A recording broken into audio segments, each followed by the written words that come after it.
Hello everyone, আসসালামু আলাইকুম। আশা করি সবাই খুবই ভালো আছো। সো এই ভিডিওতে আমরা যে জিনিসটা নিয়ে কথা বলবো যে নটরডেম কলেজ বা হলি ক্রস কলেজ বা ঢাকার যে কোনো একটা কলেজে তোমার পড়তে কেমন খরচ হবে প্রতি মাসে।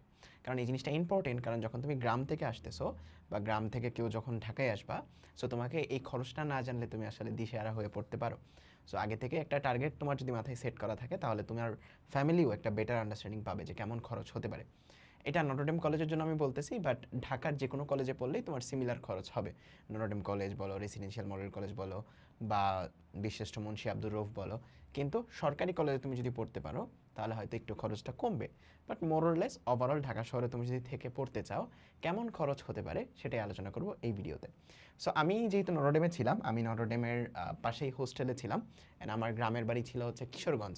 সো কিশোরগঞ্জে গ্রামের বাড়ি থাকার কারণে সেখান থেকে যখন ঢাকায় আসছি, সো গ্রাম থেকে উঠে আসার পরে কেমন খরচ হয়েছে, সো এই পুরো জিনিসটাই তোমাদের সাথে শেয়ার করব। এর আগে একটা অ্যানাউন্সমেন্ট, সেটা হচ্ছে তোমাদের যারা নটরডেমে পরীক্ষা দিবে এবার, তোমাদের জন্য আমাদের একটা ফ্রি ব্যাচ আছে।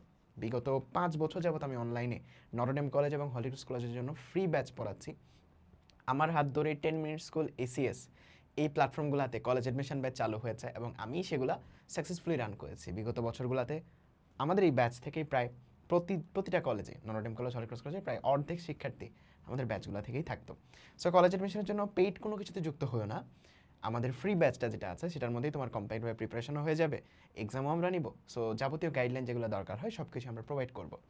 সো এই যে কলেজ অ্যাডমিশন কোর্সটা আছে, সেই কোর্সটার মধ্যে যুক্ত হয়ে যাও। কোর্সের লিঙ্কটা কমেন্টে দেওয়া থাকবে, অথবা আমিও তোমাদের দিয়ে দিচ্ছি। এই যে এখানে দেখতে পাচ্ছ আমাদের এইচএসসি ক্র্যাকার্স ওয়েবসাইটে গেলে এই যে দেখো কলেজ অ্যাডমিশন ব্যাচ, যেখানে অলরেডি 4,541 জন যুক্ত হয়ে গেছে কিন্তু। সো কীভাবে যুক্ত হবা, গুগলে যেয়ে লাগবা এইচএসসি ক্র্যাকার্স, ঠিক আছে? এইচএসসি ক্র্যাকার্স লিখে সার্চ করলেই যে ওয়েবসাইটটা আসবে, এই যে এই বানানটা একটু দেখে নাও, সেই ওয়েবসাইটে তুমি ঢুকবা। ঢোকার পরে তুমি এখানে কোর্সে চলে যাবা, একদম শুরুতেই দেখবা তোমাদের কলেজ অ্যাডমিশন ব্যাচটা আছে।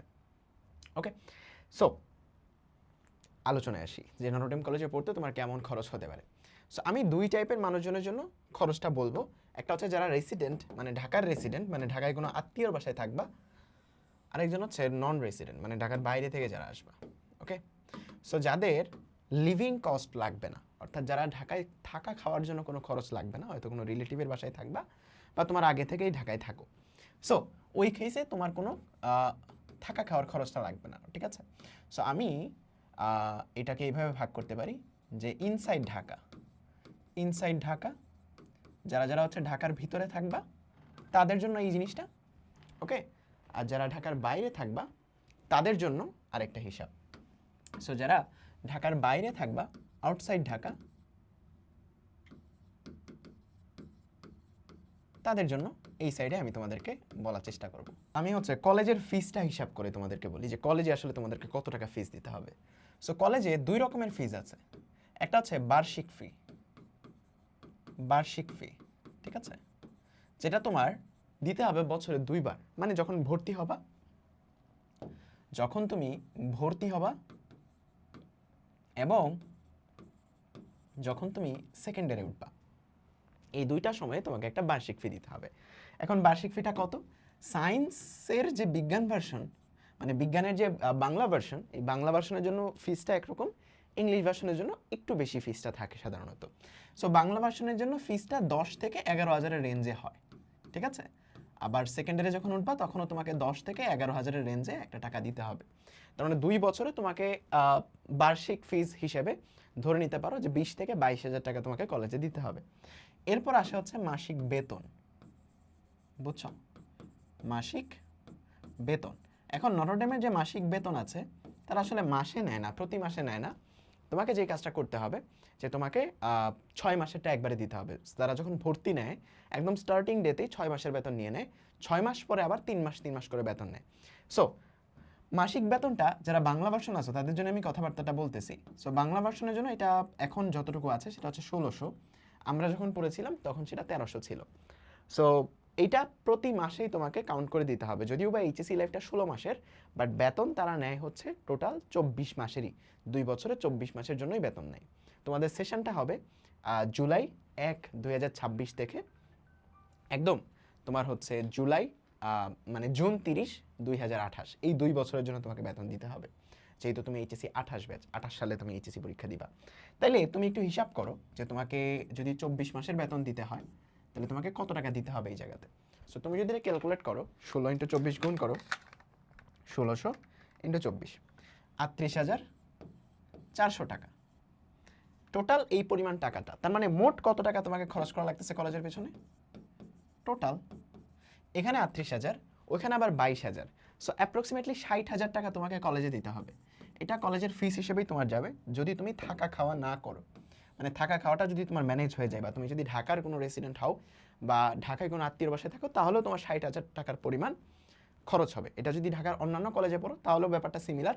অন্যান্য কলেজে হয়তো একটু হিসাবটা বেড়ে যাবে, কারণ অন্য জায়গাতে তোমার মাসিক বেতনটা 2500 থেকে 2600 পর্যন্তও থাকে। সো সেক্ষেত্রে দেখা যাবে যে আরও 20,000 বেড়ে গেছে। সো নটরডেমের জন্য এটা 60,000, বাট ঢাকার যদি অন্যান্য প্রাইভেট কলেজের কথা চিন্তা করো সেগুলোতে তোমার এটা 70 থেকে 80,000 রেঞ্জে চলে যাবে। এটা কলেজের ফিস, শুধুমাত্র কলেজের ফিস।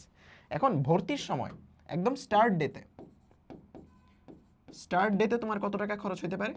একদম স্টার্ট ডেতে তোমার কাছ থেকে 1 বছরের বার্ষিক ফিস নেওয়া হবে এবং 6 মাসের বেতন নেওয়া হবে।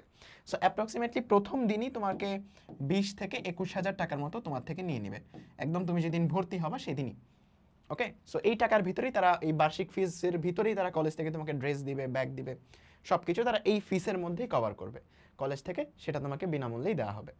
এখন আসো যারা রেসিডেন্ট। সো যারা রেসিডেন্ট নন রেসিডেন্ট আছো, মানে যারা হচ্ছে ঢাকার বাইরে থেকে আসবা, হোস্টেলে বা কোথাও থেকে পড়াশোনা করবা, তোমাদের জন্য হিসাবটা একটু ভিন্ন রকম।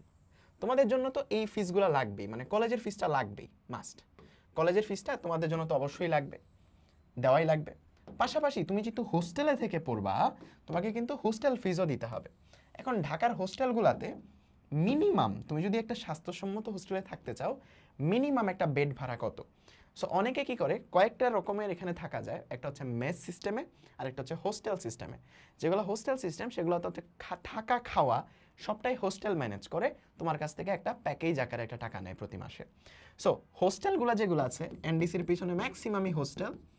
সো হোস্টেলগুলোতে তোমার যে জিনিসটা হয় প্রতি মাসে মিনিমাম 10K তোমার লাগবে, মিনিমাম 10,000 টাকা তোমার পার মান্থলি লাগবে। কারণ তুমি যখন হোস্টেলে থাকবা থাকা খাওয়ার জন্য প্রতি মাসে মিনিমাম 10,000 লাগবে। অ্যান্ড এই 10,000 টাকায় তোমার হচ্ছে তারা থাকা খাওয়া কভার করবে। খুব যে লাক্সারিয়াস তেমন না, বাট মোটামুটি তারা তোমাকে প্রোভাইড করার চেষ্টা করবে। আরেকটা অ্যাপ্রোচ হইতে পারে, অনেকে আবার একটু কয়েকজন 4জন ফ্রেন্ড মিলে একটা মেস ভাড়া নেয়। তারা হচ্ছে তোমার ধরো একটা ফ্ল্যাট ভাড়া নিয়ে সেখানে হচ্ছে নিজেরা বুয়া দিয়ে রান্না করে খায়। সেক্ষেত্রেও তোমার 8 থেকে 9,000 টাকা খরচ হয়ে যাবে। সো অ্যাপ্রক্সিমেটলি তুমি ধরতে পারো 10,000 টাকাই মান্থলি তোমার যাবে। তাহলে এখানে তুমি যদি এইচএসসি লাইফ পুরাটা এখানে থাকো তাহলে 24 মান্থে তোমার খরচ কত হবে? 24কে 10,000 দিয়ে গুণ করো, 2,40,000, 2,40,000 টাকা তোমার এই জায়গাতে টোটাল খরচ হবে। তাহলে তোমার টোটাল খরচটা কিন্তু প্রায় 2 বছরে, মানে 2028 সালের জুন পর্যন্ত তোমার প্রায় 3 লাখ টাকা খরচ এখানে চলে যাচ্ছে। এর বাইরে তুমি যখন ঢাকার বাইরে বাসার বাইরে থাকবা তোমার কিন্তু নিজের একটা হাত খরচ লাগবে। সো তোমার নিজের হাত খরচটা প্রায় 1 থেকে 2,000 বা 3,000 টাকা লাগবে প্রতি মাসে। সেক্ষেত্রে ধরো আরও 50,000 অ্যাড হয়ে যাবে। সো অ্যাপ্রক্সিমেটলি তোমার রাফলি যদি হিসাব করি 2 বছরে 3.5 লাখ থেকে 4 লাখ টাকা তোমার যাবে যদি তুমি ঢাকার কোনো একটা প্রাইভেট কলেজে পড়তে চাও, Notre Dame college, Holy Cross college বা যে কোনো একটা কলেজে তুমি যদি পড়তে চাও। এই কেসে একদম ফার্স্টের দিন যেদিন তুমি ভর্তি হবা, একদম প্রথম দিন, ঠিক আছে, এই যে স্টার্ট ডেতে যারা ঢাকার মধ্যে আছো তোমাদের 20 থেকে 21,000 খরচ হবে, কিন্তু স্টার্ট ডেতে যারা ঢাকার বাইরে থেকে আসবা তোমাদের একটা হোস্টেল নিতে হবে। সো হোস্টেলে তোমার 5,000 টাকা সার্ভিস চার্জ দেওয়া লাগে, আবার 3 মাসের অ্যাডভান্স দিতে হয়, দ্যাট ইজ 30,000। তারপর কলেজে তোমার 22,000 টাকা অ্যাডভান্স দিতে হয়। সো দেখা যায় যে স্টার্টিং ডেতেই তোমার 55,000, যেদিন ভর্তি হবা 55,000 টাকার মতো খরচ হয়ে যাবে এই 3 লাখ টাকার মধ্যে। বাকিটা তারপর তোমার 6 মাস পর নিবে, বা হোস্টেলগুলোতে মান্থের ফ্রিটা প্রতি মাসেই নেয়। সো এই হচ্ছে তোমার ওভারঅল খরচ। যারা ঢাকার বাইরে থেকে ঢাকায় এসে কোনো একটা কলেজে পড়তে চাচ্ছ তোমাদের কেমন খরচ হতে পারে আশা করি এই ভিডিও থেকে আইডিয়া পাইছো। সো যারা এখনও আমাদের এই গাইডলাইনটার মধ্যে যুক্ত হও নাই, নটরডেম কলেজ ফ্রি কোর্সটা, অবশ্যই যুক্ত হয়ে যাও। অ্যান্ড আমার কাছ থেকে যদি অনেস্ট ওপিনিয়ন নিতে চাও, যেহেতু আমি গ্রাম থেকে আসছি, আমার ফাইন্যান্সিয়াল কন্ডিশন ভালো ছিল না, ইভেন আমি যেহেতু গ্রাম থেকে আসছি আমারও এই পরিমাণ টাকাই খরচ হয়েছে, এই টাকাটা দেওয়ার সামর্থ্যটা আমার ফ্যামিলির ছিল না।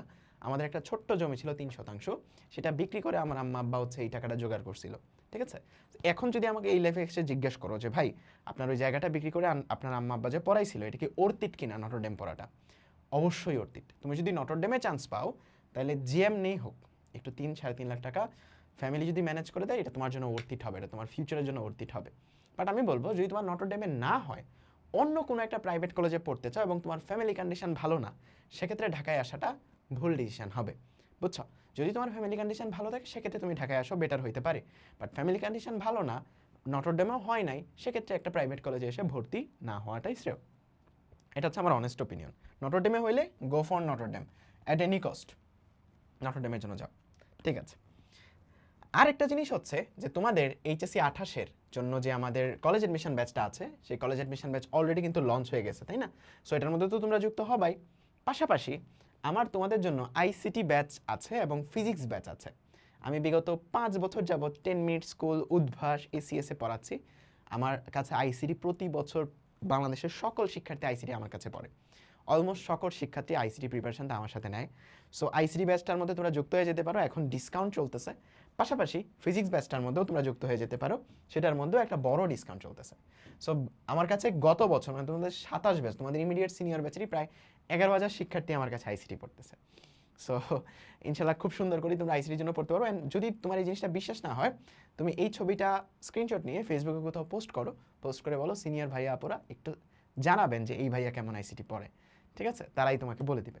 ওকে, সো আশা করি তোমাদের খুবই কাজে লাগছে। অ্যান্ড পরবর্তীতে ভিডিওটা কোন টপিকের উপর চাও সেটা অবশ্যই কমেন্টে জানাবা, আমি তোমাদেরকে সেই টপিকের উপর ভিডিওটা দেওয়ার চেষ্টা করবো। আল্লাহ হাফেজ, ভালো থেকো সবাই।